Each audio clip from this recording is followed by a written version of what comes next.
Okay, what's up YouTube? This is J-Man Time, and today I have a rare naval battle for you guys today. Now I know you guys have heard of famous naval battles like the battles between the HMS Hood and the German battleship Bismarck, or the battle between the American battleship Washington versus the Japanese battleship Kirishima. But have you ever heard of the battle between the SMS Panther and the Haitian torpedo cruiser Crête-à-Pierrot? This battle happened in 1902, but was also known as the Markomannia incident of 1902, sometimes referred to in Haiti as the Battle of Gavanese. This battle began in 1902 during the time period in which the Haitian Navy was in the middle of a civil war. Not just the Navy, but the entire country. Now at this point in time, Haiti's government was pretty much divided. There was the main government led by Nord Alexis, who was pretty much the president of Haiti, and the rebel leader Antonio Firmin. Firmin's faction had control of Haiti's most powerful warship, the Crête-à-Pierrot. The Crête-à-Pierrot was a British-built gunboat and was the flagship of the Haitian Navy. Now, even though this ship is considered a gunboat, it was also listed as a torpedo cruiser, a rare offshoot of the Acevo and torpedo boat class of warships. This ship, the Crête-à-Pierrot, was armed with one 6.3-inch 160mm main gun, one 120mm 4.1-inch main gun, and four 100mm 3.9-inch secondary guns, four 20 to 28mm Nordenfeldt crank-powered anti-torpedo boat guns, and two Maxim 30 caliber machine guns. This ship had a crew of 75, and the ship had an overall speed of 16 knots. The Crête-à-Pierrot was the flagship of the Haitian Navy in the years before the civil conflict of 1902. Her captain was Admiral Hamilton Killick, who was a Scottish Haitian, or a Haitian of Scottish descent. He was the highest ranking, or the most professional captain within the Haitian Navy, having served on several other coastal vessels within the Haitian Navy. He was given command of the Crête-à-Pierrot sometime between 1896 and 1900, and was the captain during this very battle. Now, this incident began in 1902. During the Civil War, the leader of the Haitian government, Nord Alexis, was secretly buying and smuggling weapons in from Germany. Now, the Haitian rebels caught on to this, so they began dispatching their gunboats to intercept German cargo ships smuggling in weapons to the Haitian government. The cargo ship that sparked this incident was the Markomannia, a 3,335-ton cargo ship that was built in 1890. She was carrying rifles and cannons to the forces of Nord Alexis. And on the 2nd of September 1902, the Markomannia actually stopped in the port of Gavanese. And as the ship tried to leave, she was eventually captured by the Crête-à-Pierrot, the gunboat or torpedo cruiser Pierrot. During the time period between her leaving and the time period she was captured, she actually sent out a distress signal, and this distress signal was answered by the German gunboat SMS Panther. The SMS Panther was a German Elite-class gunboat with a displacement of 1,193 tons. The ship's main armament was two 105mm 4.1-inch SKL-40 main guns. She was also armed with a mixture of six 37mm guns. This includes both single-shot guns and 37mm pom-pom guns, which were a copy of the British pom-pom gun, the British Maxim automatic autocannon. The ship had a crew of 130, and she had a speed of 13.5 knots because she was powered by two triple expansion steam engines. The SMS Panther was pretty new when compared to Crête-à-Pierrot. Crête-à-Pierrot had entered service in 1896, while Panther had entered service only in March 1902. So she was only a few months old by the time this battle began. The battle began actually on September the 6th, 1902. On September the 6th, the Crête-à-Pierrot was in the port of Gavini's with the captured ship the Markomannia. During this time period, half of the Crête-à-Pierrot's crew was actually on shore or on land having some R&R. Some were asleep, some were getting drunk, some were out there with the prostitutes, some were out there just dancing or fishing or eating at a restaurant, but half of her 175-man crew were absent when the SMS Panther showed up on the horizon.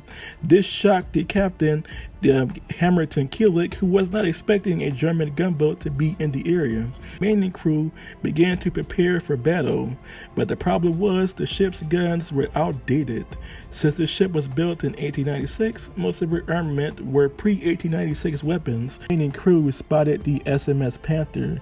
Now, at this point, the captain of the Crête-à-Pierrot, Hamilton Killick, ordered the crew to both return fire and to prepare to scuttle his vessel, as the SMS Panther had actually been given the order by the German Navy or the Kaiserliche Marines to actually capture the Crête-à-Pierrot. But Hamilton didn't want the pride of the Haitian rebel navy to fall in the hands of the German Navy, which was supplying the government of Nord Alexis. During the Battle of Gavini's, the SMS Panther pounded the Crête-à-Pierrot with 7 salvos. By this point, the ship had begun to sink, so the captain Killick of the Crête-à-Pierrot ordered the ship's magazine to be detonated.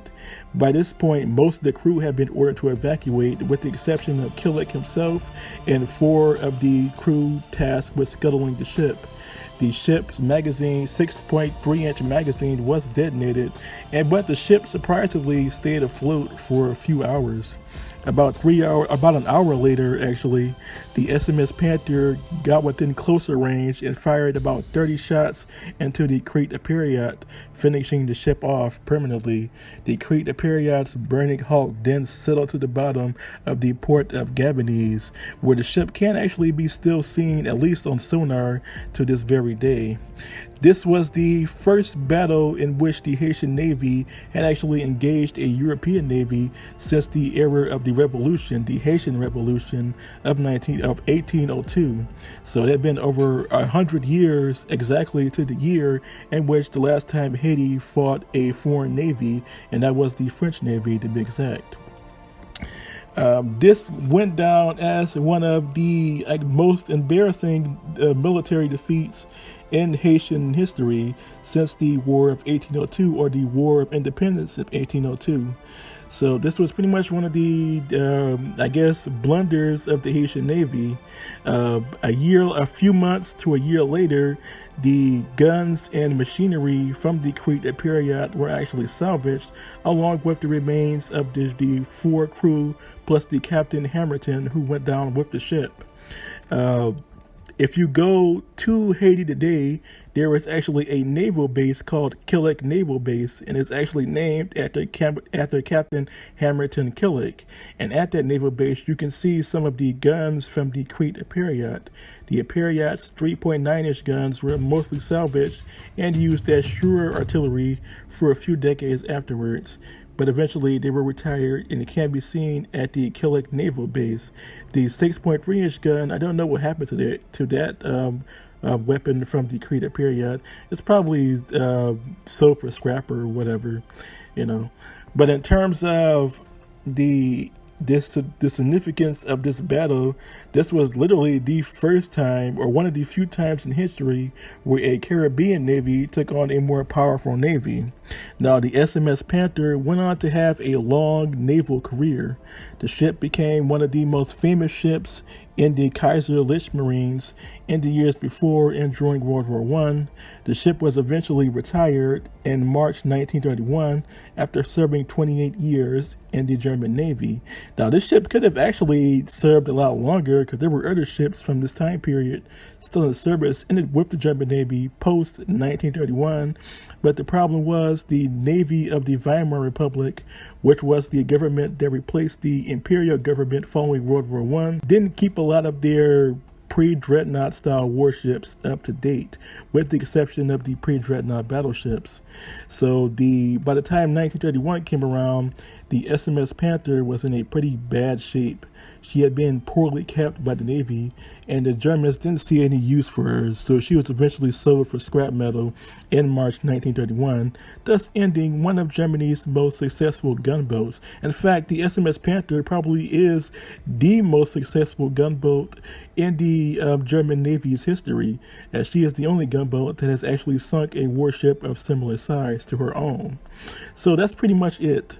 That was the Markomannia incident of 1902. The rare naval battles that most people have never really heard of.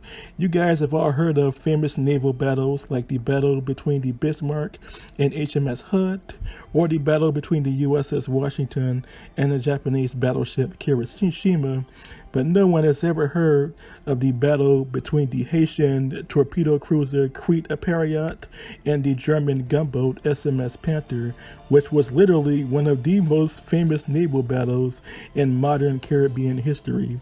So what do you all think of this video? Please tell me in the comment section below. Until next time, this was J-Man Time signing off. Also, I should do a video on German gunboats, because SMS Panther was not the only gunboat used by the Kaiserliche Marine in the years before or during World War I. So I will have to do a video on that. And I should do a video on warships or gunboats from other Caribbean navies from this time period, because it wasn't just Haiti that had these types of gunboats like the Crête-à-Pierrot. You also had the Dominican Republic, Jamaica, and a few other countries that had their own gunboats. So I'll probably do that in the future. But until next time, signing off.